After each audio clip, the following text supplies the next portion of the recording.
आप सभी को। तो जो आज पीटीईटी का जो सेकंड पार्ट है वो मैं आपके सामने लाया हूँ, जिसमें पहला टॉपिक है रोग, डिजीज। तो देखो, रोग दो प्रकार के थे। रोग सामान्यतः क्या होते हैं कि व्यक्ति की जब जो सामान्य क्रियाएं होती है वो उसमें असामान्यता आ जाती है तो वो रोग हो जाता है। कहने मतलब वो रोगी हो जाता है। तो रोग दो प्रकार के होते हैं। कौन कौन से? संक्रामक रोग होता है और एक होता है असंक्रामक।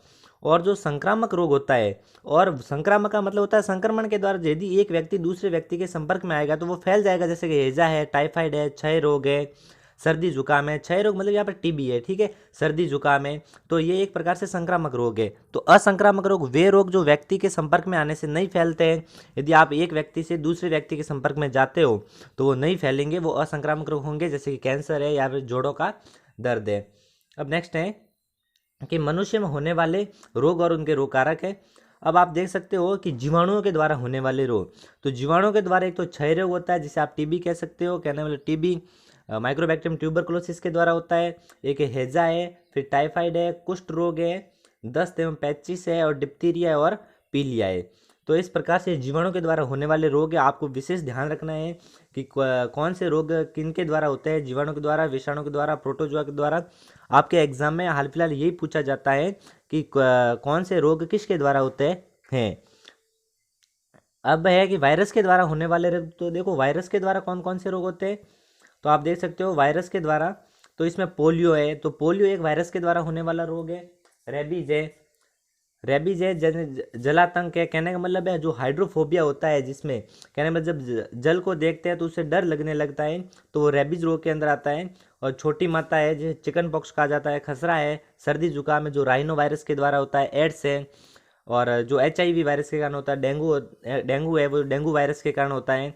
तो इस प्रकार से आप देख सकते हो कि वायरस के द्वारा होने वाले रोग है। ये रोग पूरे आपको अच्छे से याद रखने हैं, क्योंकि हर बार एग्जाम के अंदर पूछे जाते हैं। ये जो हाइड्रोफोबिया है वो रेबीज वायरस के कारण होता है। अब नेक्स्ट है कि प्रोटोजोआ के द्वारा होने वाले रोग हैं। तो प्रोटोजोआ के द्वारा जो होने वाले रोग है, तो मलेरिया है, निद्रा रोग है, पायरिया है, अमीबियासिस है। या फिर एक ट्रिक है इसकी, जो प्रोटोजोआ के द्वारा होने वाले रोगों में बताती है कि पापा काम पे सोते हैं तो पास से पायरिया हो जाएगा, और सोते से मतलब निद्रा रोग हो जाएगा। तो इस पर काम पे सोते हैं, तो इस प्रकार से आप देख सकते हो। ये ट्रिक तो हल्की से याद रख सकते हो। तो क्षय रोग जो टीबी रोग है वो माइक्रोबैक्टीरियम ट्यूबरकुलोसिस के द्वारा होता है। हैजा है वो विब्रियो कोलाई जीवाणु के द्वारा होता है। टाइफाइड है वो साल्मोनेला टाइफी जीवाणु के द्वारा होता है। सर्दी जुकाम वो राइनो वायरस के द्वारा होता है। ये आप याद रखो नहीं रखो, लेकिन आपको ये ध्यान रखना है कि टाइफाइड है, सर्दी जुकाम है, ये वायरस के द्वारा होते हैं या फिर बैक्टीरिया के द्वारा होते हैं, किसके द्वारा होते हैं, ये विशेष आपको ध्यान रखना है। ये ऐसे क्वेश्चन है जो हर बार एग्जाम में पूछे जाते हैं। ये आप क्वेश्चन ही समझें, क्योंकि ये क्वेश्चन के द्वारा ही मैंने आपको हर एक इसमें पॉइंट ले रखा है। तो दस्त एवं पैचिस है वो ई कॉलाई के द्वारा होता है। मलेरिया प्लाज्मोडियम के द्वारा होता है, जो मादा एनाफ्लीज मच्छर के द्वारा होता है। तो ये पीटीईटी कहने का मतलब 2019 में आ रखा है। अब नेक्स्ट है कि एड्स रोग है वो एचआईवी के कारण फैलता है। एचआईवी का एक प्रकार से वायरस है, तो वायरस के द्वारा होता है। ये डेंगू रोग होता है, मादा एडिस इजिप्टाई मच्छर के द्वारा फैलता है। हो ये डेंगू वायरस के द्वारा होता है, फैलता मादा एडिस इजिप्टाई मच्छर के द्वारा फैलता है। तो एडवर्ड जेनर ने चेचक के टीके की खोज की थी। ये तो मोस्ट पॉइंट है, आपको याद रखना है। अब एक कुपोषण के कारण होने वाले रोग। तो इसमें देखो आप, प्रोटीन की कमी से क्वाशियोकोर और मेरेस्मस रोग होते हैं, जो बच्चों के अंदर होता है। अब है हाइपोग्लोसीमिया, कार्बोहाइड्रेट की कमी से होता है। जो ये पॉइंट है जिसमें प्रोटीन वाला है, ये आप अच्छे से याद करके जाना। एग्जाम में 99% पूछने के इसमें चांस हैं। अब नेक्स्ट है, नेक्स्ट टॉपिक है आपका विटामिन। मैं आपको इतना शॉर्ट में बता रहा हूँ कि एग्जाम में इनमें से क्वेश्चन फंसना ही पड़ेगा। यदि आप ये पढ़ के चले जाते हो तो मान लीजिए जो 8 से 10 क्वेश्चन जनरल साइंस के आते हैं, इसमें से आप 6 तो क्वेश्चन करके ही आओगे। आप 6 या 7 क्वेश्चन आराम से करके आओगे। अब विटामिन है, तो विटामिन की खोज किसने की? हॉपकिंस के द्वारा की गई। जो विटामिन की खोज है वो हॉपकिंस के द्वारा की गई। ये नाम किसने दिया? फंक के द्वारा। ये बहुत इंपॉर्टेंट है कि विटामिन शब्द किसने दिया, तो ये फंक के द्वारा दिया गया था। अब है वसा में विले विटामिन है, तो विटामिन के, vitamin E, vitamin D, vitamin A. आप याद रख सकते हो कीड़ा।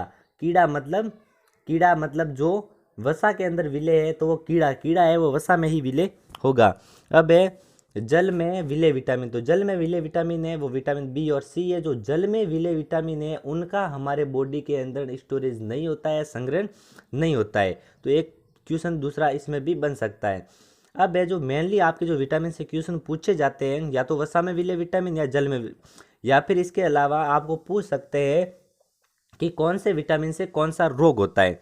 तो अब सनसाइन विटामिन है, तो सनसाइन मतलब सूर्य के द्वारा वाला, आप याद रखना सनसाइन जब नाम आता है तो विटामिन डी के द्वारा होता है, ठीक है। और ब्यूटी विटामिन है बांझ रोटी विटामिन, कहने का मतलब होता है इसमें बांझपन आ जाता है जिसके कारण यदि उसकी कमी हो जाए तो ये ई के कारण होता है। और विटामिन ए रेटिनॉल की कमी से रतौंधी रोग हो जाता है। और विटामिन बी1 थियामिन की कमी से बेरी रोग हो जाता है। और विटामिन बी2 राइबोफ्लेविन, इससे किलोसिस रोग हो जाता है। जो किलोसिस रोग में क्या होता है कि मतलब जो ये होठों के किनारे है वो फट जाते हैं। अब है कि विटामिन बी3 जिसे पेंटाथेनिक एसिड कहा जाता है, कि कमी से बर्निंग फिट सिंड्रोम रोग होता है। तो ये जो आपको पॉइंट दिख रहे हैं, तो इसमें आपको हर एक पॉइंट पढ़ के जाना है, क्योंकि ये वही पॉइंट है जो एग्जाम के अंदर बहुत बार पूछ रखे हैं और पूछने की प्रबल संभावना है। तो इसमें से एक भी पॉइंट मत छोड़ना आप। अब है कि विटामिन बी3 है पेंटाथेनिक एसिड की कमी से बर्निंग फिट सिंड्रोम रोग होता है। और विटामिन बी5, अब इसमें डायरेक्ट यही पूछ रहे हैं कि बर्निंग फिट सिंड्रोम रोग किस विटामिन की कमी से होता है, तो ये विटामिन बी3 हो जाएगा। अब है कि विटामिन बी5 जो नियसिन ए की कमी से पेलाग्रा रोग हो जाता है। और विटामिन बी6 का वैज्ञानिक नाम पिरोडॉक्सिन है। और विटामिन बी9 की कमी से माइक्रोसिस्ट एनीमिया, जिसमें ब्लड की कमी हो जाती है। और विटामिन बी12 रोग होता है। और इस विटामिन में कोबाल्ट तत्व उपस्थित होता है। ये बहुत इंपॉर्टेंट है कि विटामिन बी12 में कौन सा तत्व उपस्थित होता है, तो इसमें कोबाल्ट होता है, जिसका नाम, इसका विटामिन बी12 का नाम है कोबाल्टोएमिन, ठीक। अब विटामिन सी जो कौन से जल में अंदर विलय होता है, तो इसको एस्कॉर्बिक अम्ल कहा जाता है। इसकी कमी से स्कर्वी रोग होता है। तो ये पूछ रखा है, स्कर्वी मतलब चमड़ी से रिलेटेड रोग है ये एक प्रकार से। और जो विटामिन सी होता है ये ज़्यादातर खट्टे चीज़ों के अंदर मिलता है, जैसे कि संतरा है, नींबू है आदि के अंदर। अब है विटामिन डी जो कैल्सीफेरॉल है, विटामिन डी जिसका नाम कैल्सीफेरॉल की कमी से रिकेट्स रोग हो जाता है, जिसमें क्या होता है कि हड्डियाँ होती है वो कमज़ोर पड़ जाती है। तो विटामिन ई टैकोफेरॉल ये मनुष्य में प्रजनन को प्रभावित करता है। कहने का मतलब ये चूहे वगैरह होते हैं, यदि उसमें विटामिन ई की कमी तो उसमें बंध्यता तक आ जाती है, और ये मनुष्य में भी प्रजनन को प्रभावित करते हैं। अब बहुत ही इंपॉर्टेंट है विटामिन के। विटामिन के रक्त के स्कंदन में विटामिन के की आवश्यकता होती है, इसकी कमी से हेमरेज रोग होता है। कहने का मतलब है कि यदि विटामिन के की कमी हो जाती है तो एक बार ब्लड निकलना जिस प्रकार से स्टार्ट हो जाता है तो वो रुकता नहीं है, जिस प्रकार से हीमोफीलिया के अंदर होता है उसी प्रकार की कंडीशन विटामिन के अंदर भी आपको देखने को मिलती है। अब नेक्स्ट है रिप्रोडक्शन। तो रिप्रोडक्शन क्या होता है कि किसी जीव द्वारा अपने समान संतति उत्पन्न करना। यदि कोई जीव है अपने समान कोई संतति उत्पन्न करता है, यदि आप देखते हो कि एक पेड़ के द्वारा बीज का निर्माण होता है तो उस बीज के द्वारा वापस दूसरे पेड़ का निर्माण हो जाता है। तो इस प्रकार से एक पेड़ ने दूसरे पेड़ की तरह ही जीव उत्पन्न किए। या फिर आप मनुष्य का उदाहरण देख सकते हो कि मनुष्य अपने समान, लेकिन विभिन्नताएं तो होती है, लेकिन होता अपने समान है। एक नया, कहने का मतलब जो बेबी उत्पन्न करता है या संतति उत्पन्न करता है वो क्या है, जनन है एक प्रकार से। ये वापस रिपीट हो चुका है। अब देखो जनन दो प्रकार का होता है, कौन कौन से, एक तो अलैंगिक जनन होता है, एक लैंगिक जनन होता है। आपसे क्वेश्चन क्या पूछा जाएगा यदि अलैंगिक जनन में पूछा गया तो, कि अलैंगिक जनन में उत्पन्न संतति, जो अलैंगिक जनन में संतान उत्पन्न होती है या उत्पन्न संतति होती है, वो आनुवांशिक रूप और आकारिकी रूप दोनों से समान होती है, जिसे क्लोन कहा जाता है। हाल ही में किसी एग्जाम के अंदर पूछा गया है कि आनुवांशिक व आकारिकी रूप से समान होती है। और अलैंगिक जनन में केवल एक जनक भाग लेता है, केवल एक जनक इसमें भाग लेता है, दो अलग अलग जनक के भाग लेने की जरूरत नहीं पड़ती है। और द्विविखंडन के द्वारा जनन अमीबा में और बहुविखंडन द्वारा प्लाज्मोडियम। द्विविखंडन द्वारा कहने का मतलब होता है कि जब कोई जीव दो खंडों के अंदर बढ़ जाता है, दो भागों में विभाजित हो जाता है, तो वो द्विविखंडन। और बहुविखंडन में जब अनेक भागों में विभाजित हो जाता है तो प्लाज्मोडियम में, जो बहुविखंडन के द्वारा होता है। और वैसे तो बहुविखंडन के द्वारा अमीबा में भी होता है, लेकिन वो अनफेवरेबल कंडीशन के अंदर होता है। अब नेक्स्ट है कि मुकुलन। तो मुकुलन के द्वारा जो जनन होता है वो हाइड्रा के अंदर होता है। ये इंपॉर्टेंट है कि मुकुलन के द्वारा जनन किस में होता है, तो हाइड्रा के द्वारा होता है। इसमें क्या है कि जीव के शरीर से बाहर एक कलिका निकलती है, जब वो कलिका अनुकूल परिस्थितियों में अलग हो जाती है तो एक नए जीव का निर्माण कर देती है, वो क्या है, एक प्रकार से मुकुलन है। अब नेक्स्ट है कि कायिक प्रवर्धन। तो कायिक प्रवर्धन के अंदर क्या होता है कि पादप के किसी एक भाग, जैसे जड़ है या फिर तना हो सकता है या फिर पत्ती हो सकता है, से एक नया पौधा उत्पन्न होता है, तो जो ये कायिक प्रवर्धन कहलाता है। तो कायिक प्रवर्धन के अंदर क्या होता है कि जैसे कि ब्रायोफिलम, एक प्लांट है ब्रायोफिलम, जिसके पत्तियों के द्वारा अलैंगिक जनन विकसित होते हैं। यदि कोई पत्तियां नीचे गिर जाती है, ज़मीन पर गिर जाती है, तो उनसे एक नया पादप बन जाएगा। तो कहने का मतलब ये किसी पादप के पत्ती से जन्म हुआ है, तो इसलिए इसको कायिक प्रवर्धन कहा गया। आलू में जनन किसके द्वारा होता है? कंद के द्वारा होता है। आप आलू में देख सकते हो कि जब आँख होती है, आलू को कुछ टाइम तक पड़ा रहता है तो उस पर आँख निकल जाती है, तो आँख ही क्या एक प्रकार से कंद है, तो आलू में कंद के द्वारा होता है। कहने का मतलब यदि आप आलू का नया प्लांट उगाना चाहते हो तो आप उसको आलू की आँख को उगाना होगा। और प्याज में अलैंगिक जनन शलकंद के द्वारा होता है।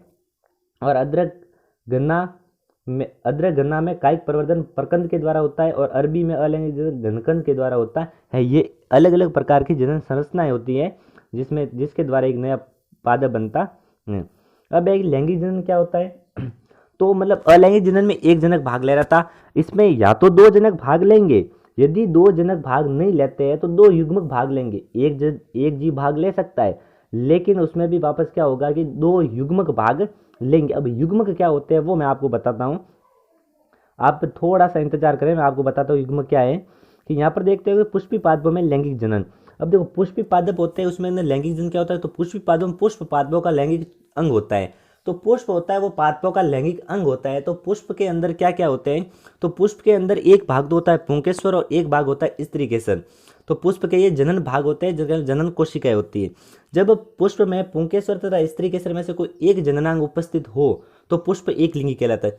यदि आप किसी पुष्प को देखते हो तो उसमें यदि पुंकेश्वर है, पुंकेश्वर मतलब नर जनन अंग है, पुंकेश्वर नर जनन अंग है जिसके अंदर क्या होते हैं? पराग कण होते हैं।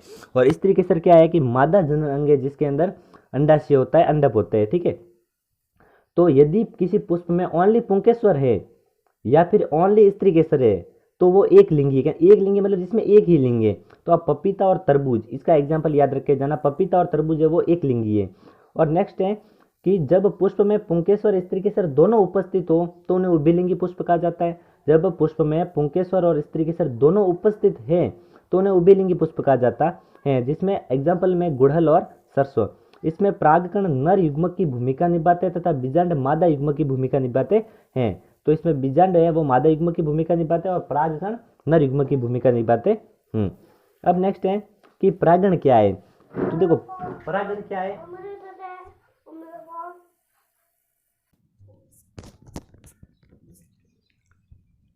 अब परागण क्या होता है कि परागकण, जो कहने का मतलब जो पुंकेश्वर पर जो परागकण होते हैं, जब वह कहने का मतलब जो स्त्री केसर है, स्त्री केसर के एक भाग होता है जिसका नाम है वर्तिकाग्र। जब परागकण पुंकेश्वर से वर्तिकाग्र तक पहुंचता है तो इस प्रक्रिया को परागण कहा जाता है। तो ये एक बात का ध्यान रखना है इसकी डेफिनेशन। तो अब मानव में लैंगिक जनन, जो क्वेश्चन यहाँ से आपके बन सकते हैं कि नर जनन तंत्र। तो नर जनन तंत्र के अंदर नर जनक कोशिका होती है वो शुक्राणु होती है। जो शुक्राणु का निर्माण कहाँ होता है? वृषण के अंदर। नर जनन कोशिका कहने का मतलब होता है यदि किसी संतति को उत्पन्न होना है या फिर संतति उत्पन्न करना है यदि किसी मनुष्य को, तो उसमें नर जनन कोशिका होती है वो शुक्राणु भाग लेगा और मादा जनन कोशिका होती है अंडाणु हो गए। जब वो दोनों का संलयन होगा, इसके बाद निषेचन होगा, जो निषेचन होगा उसके बाद में युग्मनज बनेगा, युग्मनज से भ्रूण बनेगा और भ्रूण से एक नई संतति उत्पन्न होगी। तो इसमें जो नर जनन कोशिका होती है, जो जनन में भाग लेने वाली कोशिका है, वो कौन सी? शुक्राणु है। और शुक्राणु होती है, इसका निर्माण कहाँ पे होता है? वृषण में होता है। आपको पूछ ले कि नर जनन तंत्र में नर का प्राथमिक लैंगिक अंग कौन सा है, तो आप वृषण याद रखना है क्योंकि इसमें वृषण में शुक्राणु का निर्माण होता है। अब नेक्स्ट है कि यह उदर गुहा के बाहर वृषण कोश में स्थित रहते हैं। जो वृषण होते हैं वो वृषण शरीर से बाहर, कहने उदर गुहा से कहने का मतलब होता है वो शरीर से बाहर एक वृषण कोश में एक थैलीनुमा संरचना होती है जिसमें लटके हुए रहते हैं। तो इसमें लटके हुए रहने का क्या कारण है कि हमारे जो बॉडी का टेम्परेचर होता है, जो ह्यूमन बॉडी का टेम्परेचर होता है वो 37 डिग्री सेल्सियस होता है। जो 37 डिग्री सेल्सियस होता है तो ये इस टेम्परेचर के अंदर क्या होता है कि हमारी बॉडी है वो कहने में ह्यूमन बॉडी है, जो नर की बॉडी है वो शुक्राणु का निर्माण करने के लिए बराबर नहीं है। तो इसलिए जो वृषण कोश है, जो बाहर थैलीनुमा संरचना लटकी रहती है, उसका तापमान होता है वो हमारी बॉडी से 3 से 4 डिग्री सेल्सियस कम तापमान होता है। तो जिसके कारण से शुक्राणु निर्माण के लिए वो उपयुक्त तापमान होता है, कहने में लगभग 34 डिग्री सेल्सियस तापमान होता है जो हमारी बॉडी के निर्माण के लिए उपयुक्त होता है। तो इसलिए वृषण कोश में वृषण बाहर स्थित रहते हैं। अब नेक्स्ट है कि वर्षण में लीडिंग कोशिकाओं के द्वारा टेस्टोस्टेरोन हार्मोन का स्त्राव होता है। तो देखो वर्षण में ऐसे तो कई प्रकार की कोशिका होती है, तो वर्षण में मुख्यतः एक तो लीडिंग कोशिका होती है और एक होती है सर्टोली कोशिकाएं। तो वर्षण में जो लीडिंग कोशिकाएं होती है, जो लीडिंग कोशिका के द्वारा टेस्टोस्टेरोन हार्मोन का स्त्रावण करती है। अब टेस्टोस्टेरोन हार्मोन है नर लैंगिक हार्मोन, आप कह सकते हो इसे टेस्टोस्टेरोन हार्मोन। तो ये क्या करता है, लड़कों के अंदर द्वितीय लैंगिक लक्षणों के लिए उत्तरदायी है। अब द्वितीय लैंगिक लक्षण कौन कौन से होते हैं, जैसे कि दाढ़ी मूंछ का आना है, आवाज का भारी होना है, कंधों का चौड़ा होना है। तो इस प्रकार से ये टेस्टोस्टेरोन हार्मोन के कारण होता है। तो ये लड़कों में द्वितीय लैंगिक लक्षणों के लिए उत्तरदायी है। तो द्वितीय लैंगिक लक्षण क्या है, मैंने आपको बता दिया। अब नेक्स्ट है कि मादा जनन तंत्र। तो मादा जनन तंत्र के अंदर क्या होता है कि मादा जनन कोशिका क्या होती है, अंड कोशिका का निर्माण अंडाशय में होता है। आपको यहाँ पर पूछ लेवे कि कौन कौन से हैं जो मादा लैंगिक हार्मोन है, तो इसमें आपको प्रोजेस्टेरोन और एस्ट्रोजन आंसर देना है। तो प्रोजेस्टेरोन एस्ट्रोजन के द्वारा क्या होता है कि इसमें जो द्वितीयक लैंगिक लक्षण उत्पन्न होते हैं वो मादा के अंदर होते हैं इन हार्मोन की वजह से। अब मादा के अंदर क्या क्या हार्मोन की वजह से चेंज होते हैं, तो इसके अंदर जो तो आवाज़ का पतली होना है वो होता है, और जो स्तनों का आकार का बढ़ना है वो इस हार्मोन के कारण होता है। तो इस प्रकार से आप देख सकते हो। अब नेक्स्ट है कि मादा जनन कोशिका, ध्यान रखना अंड कोशिका का निर्माण किस में होता है, अंडाशय के अंदर होता है, और अंडाशय किस में होता है, ये उदर गुहा के अंदर ही रहते हैं, कहने मतलब बॉडी से बाहर नहीं होते हैं, बॉडी के अंदर ही रहते हैं। अब है कि मादा में अंडोत्सर्ग, अंडोत्सर्ग का मतलब होता है अंडोत्सर्ग का मतलब होता है अंडे का बाहर आना। तो ये 13 वर्ष से 16 वर्ष की आयु में प्रारंभ हो जाता है, कहने मतलब ये 12 वर्ष से 13 वर्ष की आयु में प्रारंभ हो जाता है अंडोत्सर्ग।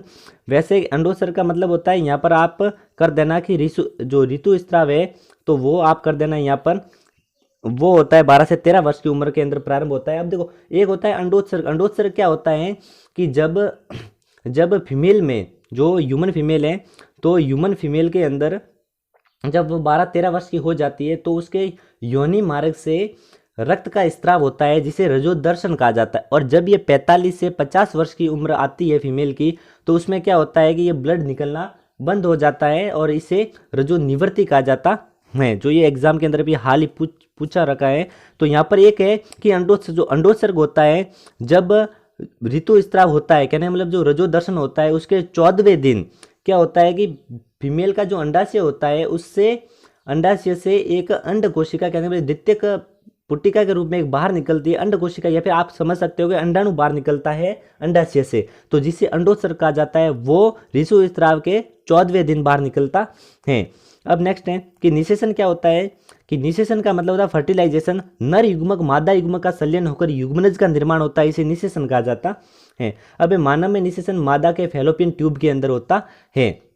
तो मादा में जो निषेचन होता है वो फैलोपियन ट्यूब के अंदर होता है, और फैलोपियन, आप ये इतना ही ध्यान में, फैलोपियन ट्यूब में होता है, किस भाग पर होता है ये आपसे नहीं पूछा जाएगा। अब है कि युग्मनज परिपक्व होकर भ्रूण का निर्माण करता है, और भ्रूण माता के गर्भाशय के प्लेसेंटा के द्वारा जुड़ा रहता है, और भ्रूण को माँ के रुधिर से ही पोषण मिलता है। तो जब युग्मनज परिपक्व होता है तो भ्रूण का निर्माण करता है, तो भ्रूण होता है वो माता के गर्भाशय से जुड़ जाता है। माता के जो गर्भाशय की सबसे आंतरिक लेयर होती है एंडोमेट्रियम, तो अंत स्तर होती है, वो उससे जुड़ जाता है, और यदि जो भी है उसके लिए पोषण का कार्य है, उत्सर्जन का कार्य है, वो उस प्लेसेंटा के माध्यम के द्वारा ही होता है, माँ और भ्रूण के मध्य। तो भ्रूण को माँ से ही पोषण मिलता है। मानव में गर्भकाल 270 दिन या फिर 280 दिन का होता है। गर्भकाल का मतलब होता है कि शिशु जब से पेट में, कहने मतलब गर्भाशय में पल रहा है, और जब तक उसका जन्म नहीं हो जाता है तब तक के काल को कहा गया है। इसमें तो 270 से 280 दिन का होता है, यानी कहने मतलब 9 महीने का होता है। अब है लिंग निर्धारण। आप किस आधार पर ये पता लगाओगे कि ये होगा जो लड़का है या फिर लड़की है। तो मनुष्य में जो गुणसूत्र होते हैं वो 46 गुणसूत्र होते हैं, 46 क्रोमोसोम होते हैं ह्यूमन के अंदर, जिसमें 22 जोड़े तो अलिंग गुणसूत्र होते हैं, जो कहने वाले लिंग के अंदर भाग नहीं लेते, और एक जोड़े गुणसूत्र होते हैं वो लिंग गुणसूत्र कहलाते हैं। तो मादा में दोनों लिंग गुणसूत्र समान होते हैं, कहने मतलब दोनों जो लिंग गुणसूत्र होते हैं वो समान होते हैं, जो एक्स होते हैं, कहने वाले जिन्हें एक्स गुणसूत्र कहा जाता है। और नर में एक गुणसूत्र तो एक्स होता है, और दूसरा छोटा गुणसूत्र वाई होता है, क्योंकि इसमें एक बड़ा गुणसूत्र जो एक्स होता है। तो इस प्रकार मादा के अंदर एक्स गुणसूत्र हो जाएंगे, और नर के अंदर एक्स वाई गुणसूत्र हो जाएंगे। तो मनुष्यों में बच्चों का जो लिंग निर्धारण है पिता के लिंग गुणसूत्र पर निर्भर करता है, क्योंकि मादा के अंदर दोनों गुणसूत्र एक्स है। अब है कि पिता से कौन सा गुणसूत्र गया है, कहने मतलब है पिता मतलब जो माता के अंडाणु से कौन सा शुक्राणु, कहने भाई एक्स वाला शुक्राणु या फिर वाई वाला शुक्राणु जाकर के जिसने फर्टिलाइज किया है वो ही फिर निर्धारण करेगा कि होने वाला जो बेबी होगा वो बच्चा होगा, कहने वाले जो लड़की होगी या फिर लड़का होगा।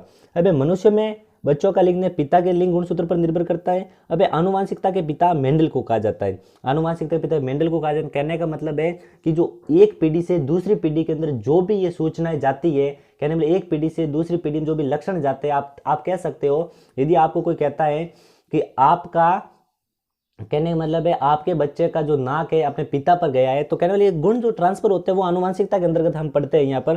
तो आनुवांशिकता पिता है वो मेंडल को कहा जाता है।